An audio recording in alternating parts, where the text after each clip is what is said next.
Hi అండి. రీసెంట్‌గా Pulivendula ZPTC ఎన్నికలలో భాగంగా కొన్ని ర్యాలీలు జరిగినియి. కొంతమంది కొట్టుకున్నారు. టీడీపీ వాళ్ళు, వైసీపీ వాళ్ళు కొట్టుకున్నారు. దాంట్లో కొంతమంది గాయపడ్డారు. కొంతమందికైతే చాలా దెబ్బలు కూడా తీవ్రంగా తగలడం చూసాం. అలానే కొంతమంది ర్యాలీలు చేశారు. ఆ ర్యాలీలు చేసిన దాదాపు 150 మంది, 200 మంది దాకా ఉన్నారు. వాళ్ళ పైన కేసులు కూడా పెట్టడం చూసాం. ఆ కేసులైతే ఈరోజు కోర్టులో అయితే ఒక మాట చెప్పిందండి. ఈ ఎన్నికలు అయిపోయిన తర్వాత కూడా మీరు ఎన్నికలు అయిపోయేంత వరకు వాళ్ళ మీద ఎలాంటి చర్యలు తీసుకోవద్దు. వాళ్ళని ఫ్రీగా వదిలేయండి.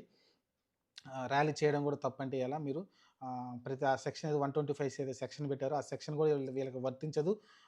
కాబట్టి మీరు పోలీసులకి ఎవరైతే అరెస్ట్ చేశారో అంటే అరెస్ట్ చేశారో వాళ్ళందరిని విడుదల చేసి, వాళ్ళపైన ఎలాంటి చర్యలు తీసుకోవద్దని చెప్తుందండి ప్రస్తుతానికైతే. వాళ్ళపైన ఎలాంటి చర్యలు తీసుకోవద్దు. ఎలక్షన్ అయిపోయిన తర్వాత దాని గురించి మళ్ళీ చర్చ చేద్దామనైతే హైకోర్ట్ అయితే తీర్పిచ్చింది. మరి ప్రస్తుతానికైతే ఎవరైతే అరెస్ట్ అయ్యారో వాళ్ళందరూ కూడా బయటకొచ్చేస్తున్నారు. వాళ్ళు ఫ్రీగా తిరగొచ్చు. వాళ్ళపైన ఎలాంటి చర్యలైతే ఉండవనైతే తీర్పు. ఇది కూటమి కూడా కొంచెం దెబ్బలాంటిదే. ఎందుకంటే అక్రమంగా అరెస్ట్ చేయాలనుకున్నారు. అక్రమంగా జైల్‌లో పెడితే భయపెట్టి ఓట్లు వేయించుకోవాలనైతే ప్రయత్నం జస్ట్ ప్రతి గవర్నమెంట్ చేస్తా ఉంటుంది. అంతకుముందు వైసీపీ కావచ్చు, ఇప్పుడు టీడీపీ కావచ్చు.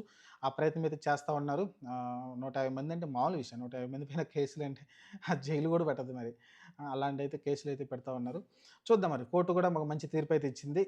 ఇంత సిల్లి సిల్లి కేసులను తీసుకొని కోర్టు సమయాన్ని వృధా చేయడం ఖచ్చితంగా అది ఒక మంచి సాంప్రదాయం కాదు. చూద్దాం మరి. ప్రస్తుతానికైతే ఆహ్, కూటమికి లేకుంటే చంద్రనాయుడుకి, లోకేష్‌కి వ్యతిరేకంగానే వచ్చిందనుకోవచ్చు ఈ తీర్పు. మరి దీనిపైన వాళ్ళు ఎలా స్పందిస్తారో చూద్దాం. ఇదొక నైతిక విజయంగా వాళ్ళైతే భావిస్తా ఉన్నారు వైసీపీ వాళ్ళు.